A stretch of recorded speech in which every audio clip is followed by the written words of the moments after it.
So here we are on the morning of the big ride. It's 7:15 in the morning. Kind of hoping that I beat the work traffic, and it's supposed to be hot today, so if I can get out there while it's still cool, that'll be a bonus. Following some of your advice, I've decided to go for cereal and a glass of orange juice. And this is what I'll be taking with me. I've got an energy gel if I'm desperate, sour wine gums, which are bloody lovely, and my inhaler, just in case, you never know. But yeah, it's going to be an interesting one. I've kept all of your advice in mind. I'm going to take it easy for the first part and just see how we get on, and ease myself into it. But yeah, I'm looking forward to it. Let's go. So we're leaving a little bit later than we'd have liked.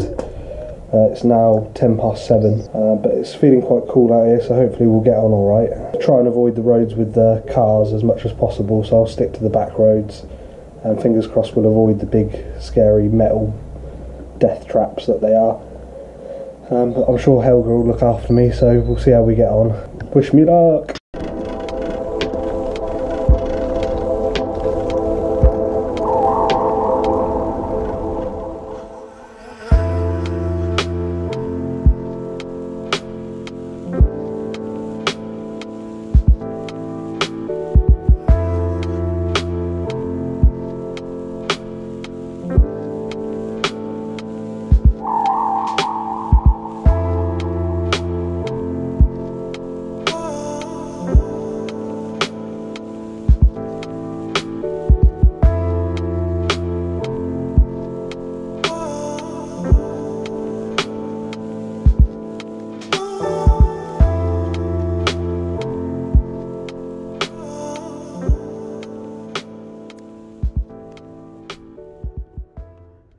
Right, well that's fail number one then. My bottle holder has just sheared completely off. I think the bottle was a bit heavy for the cage. What can you do? It's completely gone. There's no way I can keep hold of this, so I'm going to have to just leave it here. Fucking hell. You couldn't make it up, could you? Thankfully I've still got my second bottle holder, so I'm going to trade out the bottles. I'm going to keep the metal one because it's a bit bigger, and just have to leave this on the verge somewhere. Lovely morning for it anyway, isn't it? It's meant to get to 28 degrees later, so I'm glad I'm not out in that. But anyway, I'll sort this out and crack on. Going to leave it there and come back for it later. Let's go.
Just made it to the top of the first hill.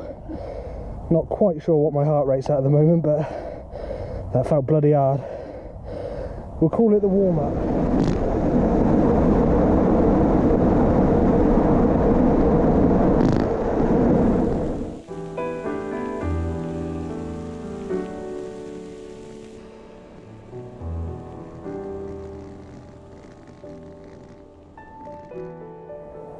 Right, so 5 miles into the ride, not feeling too bad. Mostly downhill so far, and I know that what goes down must come up, so I'm going to have to go right back up those hills that I caught all that speed on. And if there's anything I'm sure about, It's that being overweight makes it so much more difficult to get up hills. You might go down quicker, but going up, it's not the same story. So I've got 20 miles left of the ride. I'm feeling okay so far. Bit annoyed about my bottle cage breaking, as I'm left with only one bottle, when I know for a fact that by the 20th mile I'm going to be desperate for water. I'm not going to stop for too long here, because we're going to be here all day if I don't crack on. So thought I'd give you a little pit stop and just let you know where I'm at. My mind's feeling okay, body's alright, don't feel too rough, enjoying it so far. It's a great challenge, and recording it and uploading to YouTube just helps to motivate me, as do all of your comments and your help.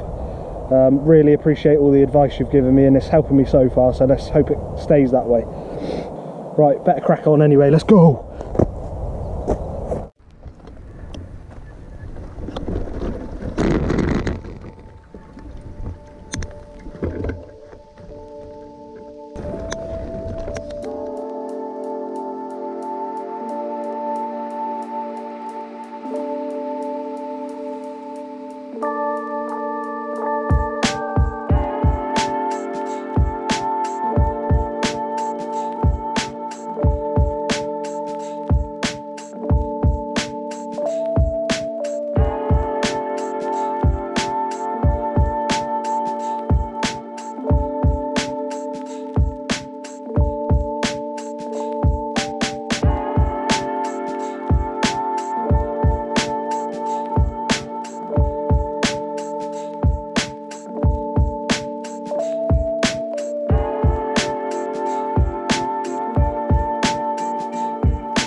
I am here, my lord.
12 miles through now.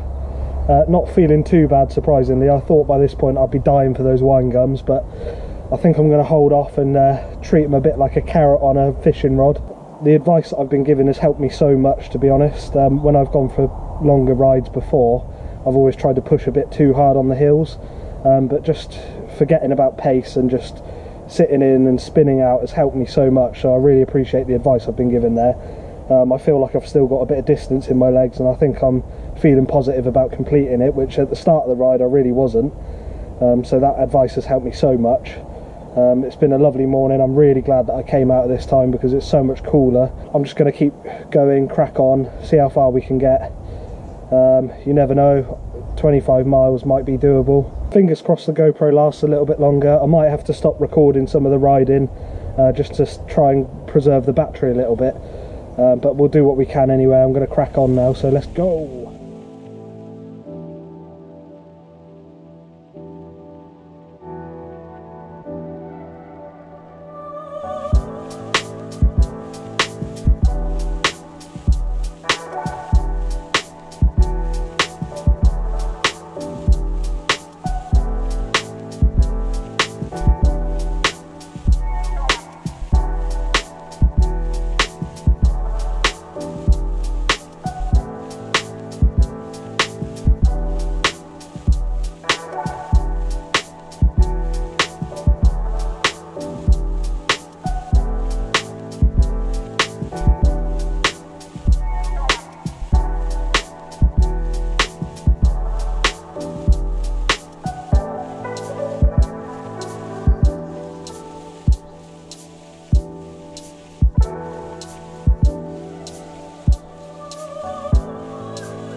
So we're now 14.5 miles in. Just tried to take my phone out to try and record this, and I dropped it and I've cracked the screen. So that's one broken bottle cage, one cracked screen and a dead GoPro. It's not very successful so far, but at least we're carrying on. 10 miles to go roughly. I think we're going to make it.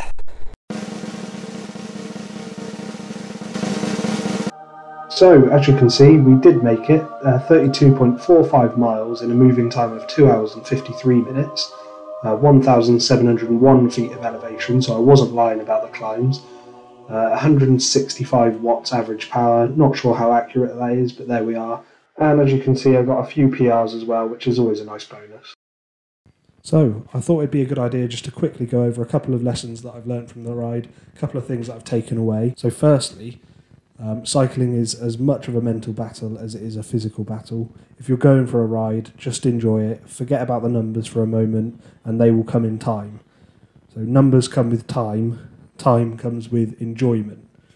Because if you're not enjoying it, you're not going to carry on, you're not going to be consistent, and you're not going to improve. And following on from the first point with point number 2, cycling can make you go insane over long distances. I started to get really random annoying songs in my head that I haven't heard for years since I was a little kid, such as Bingo Was His Name-o and Piano. Pia, pia, piano, piano, piano. So yeah, cycling can make you go insane, so if it's safe to do so, I'd recommend listening to music so that it keeps your brain occupied. Point number 3 is that Reddit is really, really, really, really helpful. Before I set off, I thought it'd be a good idea to post on Reddit, just asking for some tips and advice. and I was given hundreds of tips, and they all really helped. I don't think I'd have been able to do 25 miles without those tips, let alone 32. So if you're thinking about doing the same thing and you want some advice, either look back over some posts on Reddit that have already been posted and have lots of comments on them, or post yourself and ask the question. It never hurts. The worst thing that's going to happen is that nobody's going to respond and you've lost nothing. So I would definitely recommend Reddit. Lesson number 4 is that changing seating positions is vital. I don't want to go into it too much for obvious reasons, but my arse was really killing by about the 10th mile, and I remembered a tip that I was given on Reddit to keep changing and switching up positions on the bike so that your arse doesn't get too numb and you remain comfortable. I did that regularly and it really helped, and I'm able to sit normally. And number 5, and the final and most important point and thing that I've learned from this ride, is that cycling is awesome and an awesome way to get fit, awesome for your mental health, and I'd recommend it to anyone. So if you've made it this far and you enjoyed the video, please drop a comment, like and subscribe. I'm sure I'll be torturing myself again in the future, and you never know, it might even be 50 miles next time. If you've got any ideas for any rides that you think I should try, I'm up for all the challenges. Just drop a comment and let me know. Until next time.